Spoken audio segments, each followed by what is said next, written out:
बिस्मिल्लाहिर्रहमानिर्रहीम। मैं हूं मेजर सैयद कामरान हैदर। हमारा चैनल है मीरपुर वीज़ा कंसल्टेंट। आज मैं चाहता था कि आपको चैरिटी वर्क परमिट के बारे में बताऊं, क्योंकि काफ़ी लोग मुझसे सवाल कर रहे थे कि चैरिटी वर्क परमिट होता क्या है, इसमें सैलरीज़ क्या होती हैं, वर्किंग आवर्स क्या होते हैं और इसकी टर्म्स एंड कंडीशंस क्या हैं, क्या वाकई ये एक्सटेंडेबल वीज़ाज़ होते हैं, इसमें आप अपनी फैमिली लेके जा सकते हैं कि नहीं लेके जा सकते, आपके डिपेंडेंट्स जा सकते हैं कि नहीं जा सकते हैं, क्या आपके जो डिपेंडेंट्स हैं वो उधर जाके if they are means above 18 years क्या वो वहाँ पे जाके काम कर सकते हैं कि नहीं कर सकते, मीन्स आपकी स्पाउस है वो कर सकता है कि नहीं।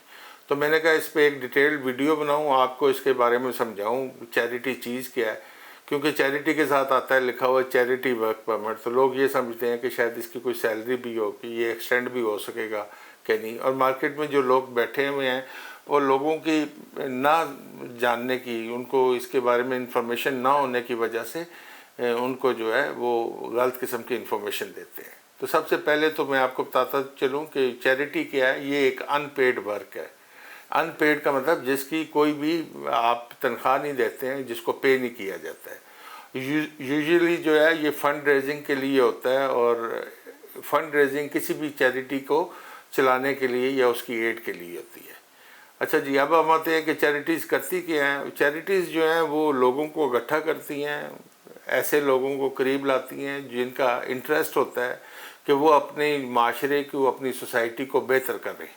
ठीक है, अभी वो बेहतर किस तरह कर सकते हैं, वो फंड रेजिंग के ज़रिए कर सकते हैं, वो किसी और किस्म के चैरिटी वर्क्स मीन्स वो इलाके की क्लीननेस के ऊपर काम कर सकते हैं, वो अगर कोई उस एरिया में कोई बीमारी फैल रही है उसके ऊपर काम कर सकते हैं, वो अगर उस एरिया में गरीब लोग रह रहे हैं उनको खाना प्रोवाइड करने के लिए, वो लोग जो कि जिनके पास रिहाइश नहीं है उनको रिहाइश प्रोवाइड करके कर सकते हैं। तो ये मुख्तलिफ़ किस्म के एक्ट होते हैं। अच्छा, चैरिटी जो है ये वॉलंटरी होती है, असिस्टेंस होती है, इसमें किसी को ज़बरदस्ती नहीं कहा जा सकता कि जी आप ये काम करें आके हमारे साथ, मींस किसी के ऊपर इम्प्लिकेशंस नहीं होती हैं कि उसको ये करना चाहिए। अब ये एक वॉलंटरी वर्क है जो कि बंदा अगर वॉलंटरीली अगर चाहता है और सर्व करना किसी भी ह्यूमैनिटेरियन एक्ट को तो वो करता है। अच्छा, इसके पीछे कोई सेल्फ इंटरेस्ट इन्वॉल्व नहीं होता कि कोई ये कहे कि मैं ये चैरिटी का काम करूँगा और इसके सिले में मुझे कुछ मिलेगा, तो वो नहीं होता।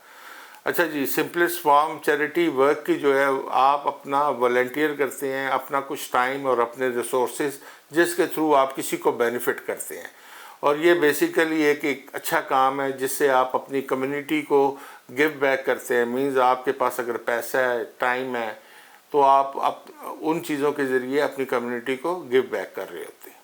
अब हम आते हैं कि वो कौन लोग हैं जो कि इसके लिए अप्लाई कर सकते हैं चैरिटी वर्कर वीज़ा या टेम्प्रेरी वर्क वीज़ा के लिए। वो लोग अप्लाई कर सकते हैं जो कि किसी भी चैरिटी के लिए वॉलंटरीली काम करना चाहें।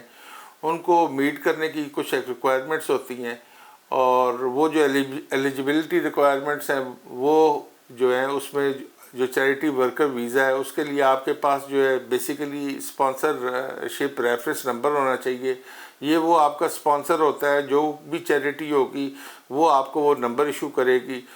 उसके बाद आपके पास अनफ मनी होनी चाहिए, मीन्स बेसिकली आपके पास 1270 पाउंड होने चाहिए जो कि आपका महीने का खर्चा है, उसमें आपके पास होने चाहिए। अगर आप एग्जेम्प्ट नहीं है, एग्जेम्पशन किस तरह होगी, एग्जेम्पशन इस तरह होगी कि आपका स्पॉन्सर जो है आपका सर्टिफिकेट ऑफ स्पॉन्सरशिप में मेंटेनेंस फंड में लिख के दे जाए कि सपोर्टेड बाय द स्पॉन्सर। अगर वो उसको येस करता है तो फिर आपको ज़रूरत नहीं है उसके लिए। और ये जो वीज़ा है बेसिकली टेम्प्रेरी वर्कर वीज़ा को जो है ना, ये टीयर 5 को ना T5 को रिप्लेस करता है। एलिजिबिलिटी के लिए आपका 18 साल या 18 साल से ऊपर होना चाहिए, जबकि अगर आप 18 साल से कम है तो आपको जो चैरिटी वर्क वीज़ा के लिए आप अप्लाई नहीं कर सकते। उसके बाद जो 2-3 चीज़ें आपने अपने जहन में रखनी हैं, उसमें ये है कि आपको रिलीजियस वर्कर या चैरिटी वर्कर वीज़ा पिछले साल में या गुज़श्ता साल में आपके पास नहीं होना चाहिए। अगर आपको वीज़ा मिला भी है तो उसके लिए आपको प्रूव करना होगा कि आप यूके में नहीं आए, आप आउटसाइड यूके में रहे हैं। उसके बाद जो आपका एम्प्लॉयर है उसको इंश्योर करना होगा कि जिस जॉब के लिए आप आ रहे हैं वो जो है ना एग्जिस्ट करता है, मींस। और आपका एम्प्लॉयर को ये भी करना है कि आपकी इस किस्म की कोई पहले एप्लीकेशन रिफ्यूज़ नहीं हुई है। अच्छा, अभी आपको समझने की क्या ज़रूरत है, ये जो चैरिटीज़ होती हैं इसमें भी मुख्तलिफ़ किस्म की चैरिटीज़ होती हैं। कुछ चैरिटीज़ होती हैं वो काम कर रही होती हैं फॉरेस्ट के ऊपर, कोई पॉवर्टी के ऊपर काम कर रही है, कोई कंस्ट्रक्शन की किसी ऐसी चीज़ के ऊपर काम, कोई फंड रेजिंग के लिए काम कर रही होती है। तो ज़रूरी ये होता है जो आपका स्पॉन्सर हो उसको पता हो कि जो उसकी चैरिटी है उसके मुताबिक, काम के मुताबिक आपको वो बुला रहा हो। ये ना हो कि आपको वो काम आता ही ना हो और वो आपको बुला रहा हो। अभी जो स्पॉन्सरशिप है, जैसे कि मैंने आपको पहले बताया है, सर्टिफिकेट ऑफ स्पॉन्सरशिप के लिए जो है ना लाइसेंस्ड एम्प्लॉयर होना चाहिए, जो कि होम ऑफिस में वो रजिस्टर्ड हो और उसके पास लाइसेंस हो कि वो यूके में बाहर से, आउट ऑफ दी कंट्री लोगों को, आउटसाइड यूके से लोगों को उधर बुला के उधर काम करा सकता है।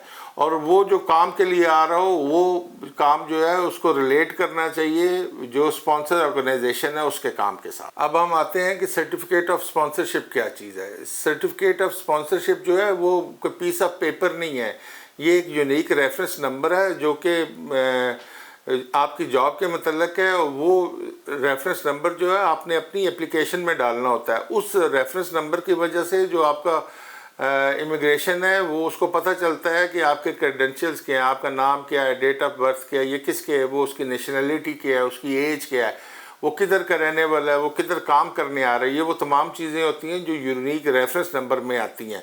और ये तमाम चीज़ें जो हैं उसने, जो आपका स्पॉन्सर है या एम्प्लॉयर है जो कि चैरिटी को चला रहा है, जो आपका स्पॉन्सर है, वो आपको ये सारी डिटेल्स प्रोवाइड करेगा कि ये चीज़ें मैंने अपने यूनिक रेफरेंस नंबर जो आपको दे रहा है उसमें ये डिटेल्स दी गई हैं। और वो जो स्पॉन्सर होगा वो यूके का रिकग्नाइज, यूके गवर्नमेंट की तरफ से होगा, वो रिकग्नाइज्ड होगा कि वो जो है ना सर्टिफिकेट ऑफ स्पॉन्सरशिप इशू कर सके। और लास्ट ऑफ ऑल जो भी सर्टिफिकेट ऑफ स्पॉन्सरशिप है या वो जो यूनिक रेफरेंस नंबर है वो वैलिड होता है 3 महीने के लिए। 3 महीने के लिए उस डेट से, जिस दिन से वो जो कॉस्ट है सर्टिफिकेट ऑफ स्पॉन्सरशिप है वो असाइन हुआ है आपके लिए कि जी ये यूनिक रेफरेंस नंबर जो है जिस दिन असाइन हुआ है उस दिन से वो 3 महीने मीन्स 90 डेज़ के लिए वो वैलिड होगा। अब हम आते हैं कि कितने अरसा पहले आप वीज़ा अप्लाई कर सकते हैं। तो कम से कम जो है वो 90 डेज़ होते हैं। अगर आपने अपना काम शुरू करना है यूके में, उससे 90 दिन पहले आपको जो है ना अप्लाई करना चाहिए अपना वीज़ा, और या उस डेट से जो कि आपके स्पॉन्सर सर्टिफिकेट ऑफ स्पॉन्सरशिप पे लिखी हुई है। और इसके लिए क्या करना होता है, आपने अपनी आइडेंटिटी प्रूव करनी है, मीन्स पासपोर्ट है आपका चाहिए, आपका आईडी कार्ड चाहिए, एफआरसी चाहिए अगर आप अपने डिपेंडेंट्स लेके आ रहे हैं, और इस किस्म की चीज़ चाहिए। आप अपने आइडेंटिटी डॉक्यूमेंट्स में आपकी बैंक स्टेटमेंट्स वगैरह हैं, पुलिस सेक्टर सर्टिफिकेट्स हैं, और फिर अगर आपका उस काम में जिसमें जा रहे हैं उसकी जो एक्सपीरियंस लेटर वगैरह है वो चाहिए है, वो उसमें इस्तेमाल होगा। और ज़ाहिर बात है आपको 3 महीने पहले अप्लाई करना है, लेकिन आपको ये चीज़ देखनी है कि आपको अपॉइंटमेंट कब की अवेलेबल है। तो उस अपॉइंटमेंट को जहन में रख के आपने नेक्स्ट 3 मंथ्स ऐसे रखने हैं कि आपके विद इन 3 मंथ्स हो आपका वीज़ा स्टार्ट होने से, तब आपको अप्लाई करना चाहिए। अब हम आते हैं कि इसका डिसीजन जो एप्लीकेशन है चैरिटी वर्क परमिट की, ये कितने दिनों में आ जाती है। तो नॉर्मली जो है वो 3 वीक्स लगते हैं आउटसाइड यूके। अगर आप विद इन यूके हैं तो it takes around about 8 weeks. लेकिन ये टाइम जो है ऊपर नीचे भी हो सकता है डिपेंडिंग अपॉन योर केस या आपके स्पॉन्सर के ऊपर कि वेदर वो स्पॉन्सर ठीक है कि नहीं है, और अगर उसकी कोई क्लैरिफिकेशन चाहिए। और आपको जो है अगर आप चाहते हैं कि इसका डिसीजन जल्दी कराना चाहते हैं तो आप इसके लिए अर्जेंट फ़ी भी पे कर सकते हैं। अब हम आते हैं कि ये कॉस्ट क्या करता है, इसमें चीज़ें क्या चाहिए। इसमें एक तो एप्लीकेशन फ़ी है, दूसरा आपको जो हेल्थ सरचार्ज है, इंटरनेशनल हेल्थ सरचार्ज है 1035 पाउंड पर ईयर के हिसाब से, वो आपको पे करना पड़ेगा। और आपको 1270 पाउंड पे करना पड़ेगा थ्रू बैंक स्टेटमेंट या अपने कॉस्ट के, जिस पे आपका स्पॉन्सर जो है वो ये लिख के दे कि वो मेंटेनेंस फंड्स को मैं यस लिख के दे, वो आपको प्रूव करना है इस एप्लीकेशन के लिए। अब हम आते हैं इसकी एप्लीकेशन फ़ी क्या है। एप्लीकेशन फ़ी जो है 298 पाउंड है, वो मेन एप्लीकेंट और उसके डिपेंडेंट्स के लिए बराबर है, बेशक आप इनसाइड यूके हैं या आउटसाइड यूके हैं। अभी जो है आप कितना अरसा उधर रह सकते हैं, आप का अगर 12 मंथ्स का वीज़ा है मींस अप्लाई कर रहे हैं तो 14 डेज़ आप उससे ज़्यादा रह सकते हैं।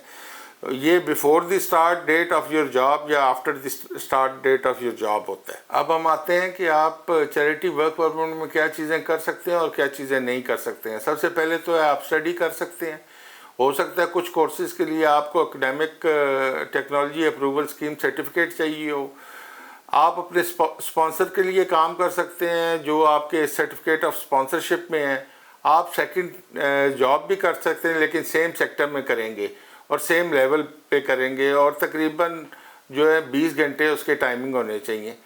और आप अपना पार्टनर और चिल्ड्रंस को भी लेके जा सकते हैं अगर वो एलिजिबल हैं। आपका जो पार्टनर है मीन्स जो कि 18 साल से ज़ाहिर बात है ऊपर होगा, स्पाउस वाइफ है या हस्बैंड है, वो भी एक फुल टाइम काम कर सकता है। उसके बाद आप क्या नहीं कर सकते, आप कोई भी पेमेंट नहीं ले सकते। वो चैरिटी वर्क के जो मेन एप्लीकेंट है वो नहीं ले सकता, वो कोई भी पब्लिक परमानेंट जॉब नहीं कर सकता और वो जो है ना पब्लिक फंड्स नहीं ले सकता। ये वीज़ा 2 साल के लिए होता है, ये नॉन एक्सटेंडेबल होता है, मीन 2 साल से ज़्यादा एक्सटेंड नहीं होगा। तो ये वो तमाम चीज़ें थी जो कि चैरिटी वर्क परमिट के बारे में मैं आपको बताना चाहता था ताकि आप इसको डिटेल में समझ जाएं, इसके प्रोसीजर समझ जाएं। अगर आपको कोई चीज़ समझ नहीं आई तो नीचे दिए गए नंबर है हमारे स्टाफ के, उस पर आप कॉल करके उनसे पूछ सकते हैं। अगर आप समझते हैं कि मुझे डायरेक्टली मेरे व्हाट्सएप नंबर पे मैसेज करें तो मेरा नंबर है व्हाट्सएप का 003247104678। अगर मैं समझूंगा कि आपको मुझसे बात करनी चाहिए या ऑफिस विजिट करना चाहिए तो मैं आपको अपॉइंटमेंट चार्जेस का जो है पेमेंट मेथड बता दूंगा, वो पे करके आप मुझसे मिल भी सकते हैं और हमारे दफ्तर भी आ सकते हैं और हमसे मेरे से मोबाइल पे बात भी कर सकते हैं। इन दी एंड मैं आपसे रिक्वेस्ट करूंगा ये रेड बेल आइकन ज़रूर प्रेस करें ताकि आप हमारा चैनल सब्सक्राइब करें, इसको शेयर भी करें अपने दोस्तों के साथ जिनको इस किस्म की इन्फॉर्मेशन चाहिए। थैंक यू, बहुत मेहरबानी।